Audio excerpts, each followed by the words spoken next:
kifayah seperti yang ditanyakan waktu itu ya, tentang cerita les anjing gitu ya. Nah ini sebenarnya hukum asal mengajar itu apa? Fardu kifayah. Tapi kalau nggak ada lagi yang ngajar kecuali dia doang memang yang bisa, jadi fardu ain. Jadi fardu ain. Nah sekarang wa in kana hunaka jama'atun, jika di sana jama'atun ada sekelompok ya suruh yang tercapai at-ta'limu apa belajar dibanding dengan sebagian mereka, famtana'u kulluhum, kemudian mereka semua enggan untuk mengajar, asimu, maka mereka semua berdosa. Nah ini kan konsep dari fardu kifayah. Semisal di Pulau Jahe banyak gitu guru-guru Al-Quran, tapi satu pun gak ada yang mau ngajarin Al-Quran. 10 Jahe nanggung dosanya. Ya 10 Jahe nanggung dosanya. Nah maka wa iqama bihi ba'duhum saqata al-haraju anil baqina, jika telah melaksanakan bihi dengan mengajar ba'duhum sebagian guru ya saqata, maka gugur al-haraju dosa anil baqina dari yang lain. Kalau semisal di Pulau Jahe ada guru 10 yang ngajar timbang 5, nah maka yang lain itu dosanya menjadi gugur karena disebabkan yang 5 ini sudah mengajar. Ini kan konsep fardu kifayah yang sudah kita pahami. Nah kemudian wa in tulima min ahadihim, jika diminta min ahadihim siapa salah satu dari guru, famtana, kemudian guru ini enggak, fa adhara al wajhaini, maka tampak dua pendapat. Ya semisal ada satu guru, kita minta datang ke rumah Ustaz, tolong dong anak saya lesin. Ternyata Ustaz bilang, maafin ya, nggak bisa. Jadi maka bagaimana hukumnya?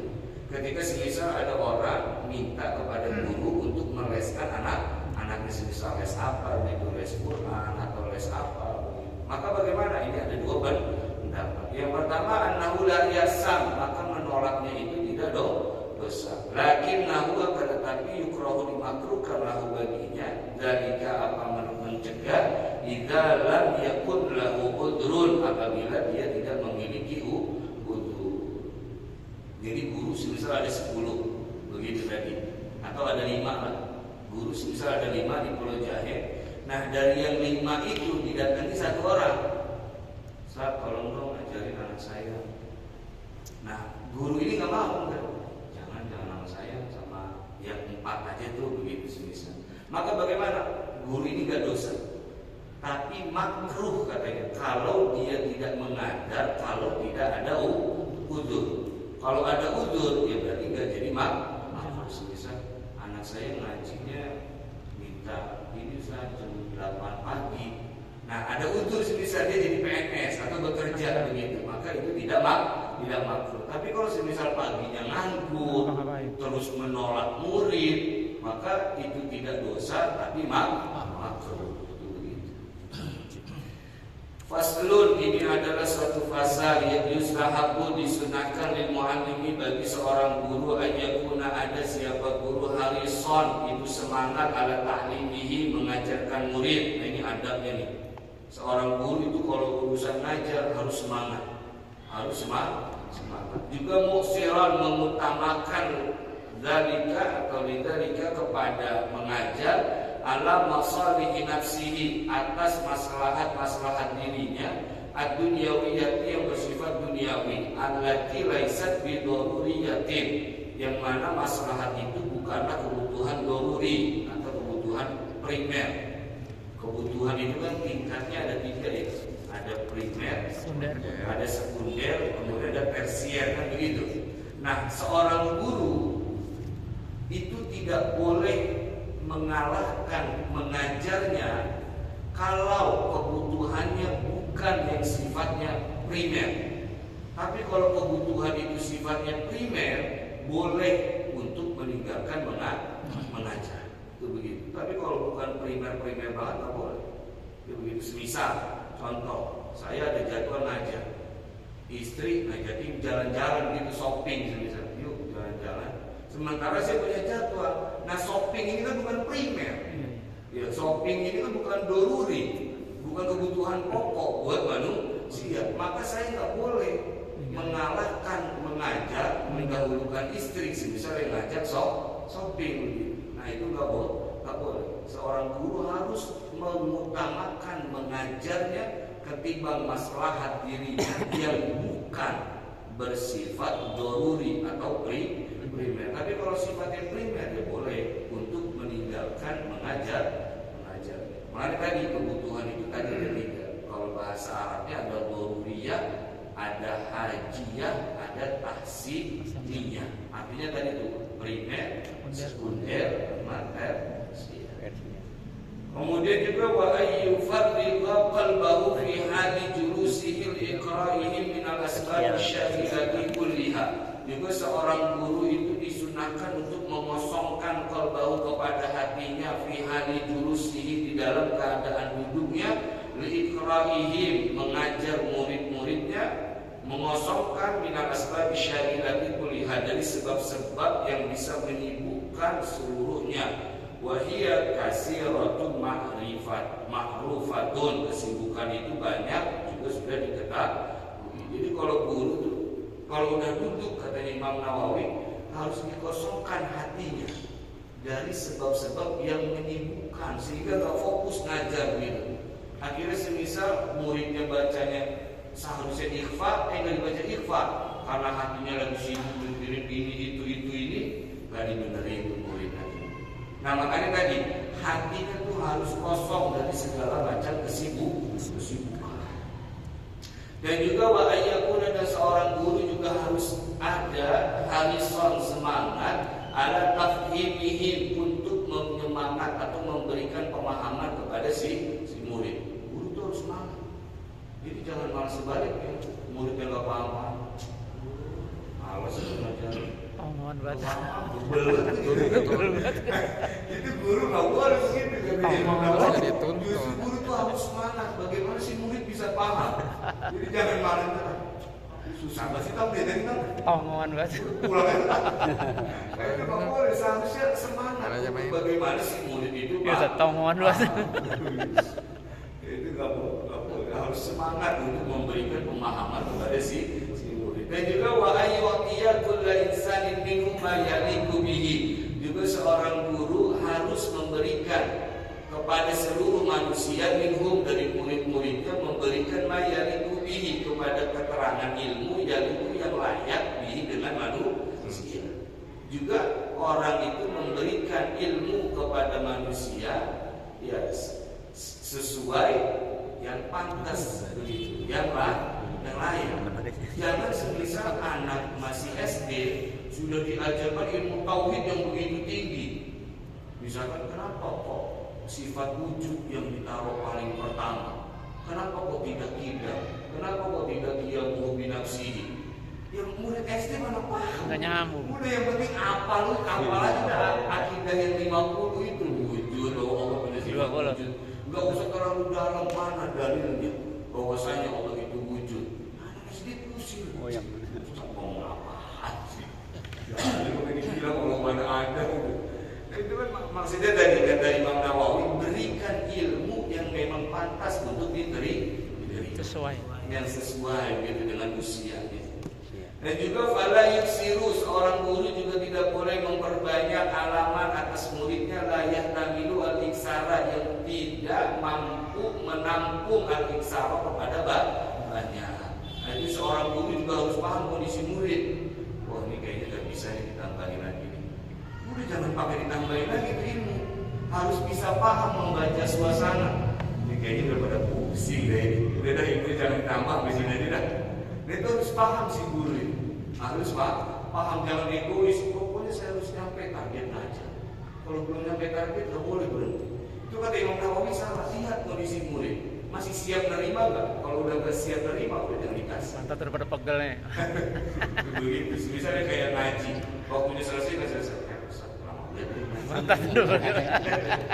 Itu begitu, misalkan udah nggak mau lagi ditambahin. Dan juga wala yuqassiru liman yatamilu aziyadah, dan juga seorang guru tidak boleh mengurangi liman kepada muridnya yang tamilu, murid yang mampu untuk menampung al-ziyadata kepada tambahan. Kalau muridnya masih mampu untuk diberikan ilmu, terus kasih. Tapi kalau udah jenuh bosan, udah stop, jangan lagi ditambah. Kemudian wa yaquduhum bi i'adati mahfudhatihim, dan juga seorang guru syahadati mahfudhatihi, mengambil dengan mengulangi hafalannya si murid itu begitu. Jadi sampai kita menjadi guru harus punya metode di mana ada waktu mengulang-ulang hafalannya. Ayo kita murojaah, hafalannya sampai mana? Murojaah, ulang. Semisal hafalan surah-surah pendek, ayo murojaah sampai mana? Ayo kamu hafal doa, kemarin doanya apa aja? Yang pelajari doa makan apa? Doa perjalanan apa? Doa masuk masjid apa? Nah, itu harus ada murojaah. Itu peran seorang guru. Dan juga wa yusni ala man dhaharat mujabatu, dan seorang guru juga memuji kepada muridnya dhaharat yang tampak mujabatu, kecerdasannya. Memujinya ini malam yaksha alaihi fitnatan, selama seorang guru tidak khawatir alaihi atas muridnya fitnatan akan fitnah bi'ijabin dengan bangga diri atau lainlah. Seorang guru kalau ada muridnya yang cerdas boleh untuk dipuji, asal dengan catatan tidak ada fitnah. Yang dimaksud fitnah ini apa? Saat andainya murid ini dipuji, dia bakal bangga diri. Saya baru saja dipuji, saya cerdas kata saya. Hafalan saya paling cepat dari yang lain. Nah kalau sikapnya murid bakal begitu, jangan dipuji atas kecerdasan. Jangan dipuji. Kamu hebat, hafalan kamu lebih cepat daripada yang lain. Begitu bisa. Di luar di murid ngomong, saya dipuji, hafalan saya lebih cepat. Kamu, itu murid yang begitu jangan dipuji. Jangan dipuji. Sombong. Dan juga waman qassara, dan juga seorang murid qassara yang lemah, annafahu ta'nifan latifan ma lam yakhsha tanfirahu. Nah, ini seorang guru boleh bersikap tegas. Maksudnya annafa itu sebenarnya makna di kamus itu bersikap kasar. Maksudnya kasar, tapi saya maknai secara tegas, kasar tegas. An-nafahu, guru ini bersikap tegas, tapi taknifan latifan, dengan tegas yang lembut. Malam yaksha tanfirahu, selama murid itu tidak kabur. Nah ini yang kemarin ditanyakan juga, apakah boleh semisal guru itu bersikap tegas kepada muridnya? Boleh, asal dengan catatan jangan sampai dengan tegasnya guru itu murid kabur. Itu begitu. Semisal habis digebuk besok bakal ngaji, berarti jangan gebuk. Kalau begitu, ya jangan gebuk. Yang kemarin mana? Ngaji kan takut dari masa gebuk dulu kalau ngaji. Nah berarti cara tegasnya jangan cara gebuk berarti. Apalagi sekarang kita udah dilindungi dengan undang-undang begitu. Ya bagaimana kita harus bisa begitu menyesuaikan. Yang penting tadi tegas boleh. Yang penting tadi jangan sampai itu murid kabur karena takut. Kemudian wala yasudu ahadan, dan juga seorang guru itu tidak boleh hasud, jadi dengki ahadan kepada salah satu minhum dari muridnya, libara'atin, karena kelebihan tadharu yang tampak apa kelebihan minhum dari muridnya. Seorang guru juga gak boleh merasa semisal ladangnya takut diambil sama murid begitu mana udah cerdas. Wah, ini murid jadi ancaman. Saing. Masih ancaman paham ini. Wah, udah bicara cerdas sekarang. Hai jadi. Anda bisa jawab. Itu guru nggak boleh begitu. Guru nggak boleh.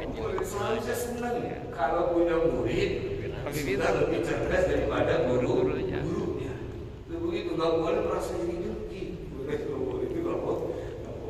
Dan juga wala yastaksiru, dan juga seorang guru tidak boleh menganggap banyak fihi di dalam ilmu ma kepada sesuatu an'amallahu ta'ala yang telah Allah berikan nikmat bihi dengan ma alaihi atas seorang guru.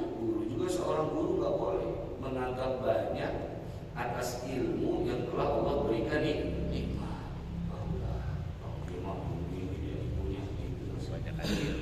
Fa innal hasana lil ajari haramun syadidut tahrim, karena sesungguhnya ini dengki lil ajani kepada orang lain haramun syadidut tahrim, itu haram, syadidut tahrim lagi benar-benar haram katanya. Maka fakaifa lil muta'allim, maka bagaimana kepada seorang murid alladhi huwa bi manzilatil walad, yang mana murid itu kedudukannya sama seperti anak, wa yaudu, dan kembali min keutamaannya belajar, kembali ila mu'allimihi kepada gurunya, fil akhirat di akhirat berupa apa? As-sawabul jazilu, pahala yang melimpah, wa fid dunya dan di dunia as-sana'ul jamilu, pujian yang indah. Maka udah gak pantas banget kata Imam Nawawi kalau ada guru iri sama muridnya. Ya tadi jadi saya bahaya itu. Bagaimana pantas kata Imam An-Nawawi, murid itu kedudukannya sama kayak anak. Masa ada bapak merasa bersaing dengan anaknya begitu? Takut kalah ya. Nah padahal juga kata Imam An-Nawawi bilang kan kembalinya orang mengajar kan kembali kepada gurunya. Di akhirat dia dapat pahala, di dunia dapat pujian. Kok mau jadi bahaya muridnya kayak begitu? Salah makanya kata Imam An-Nawawi. Dan juga faslun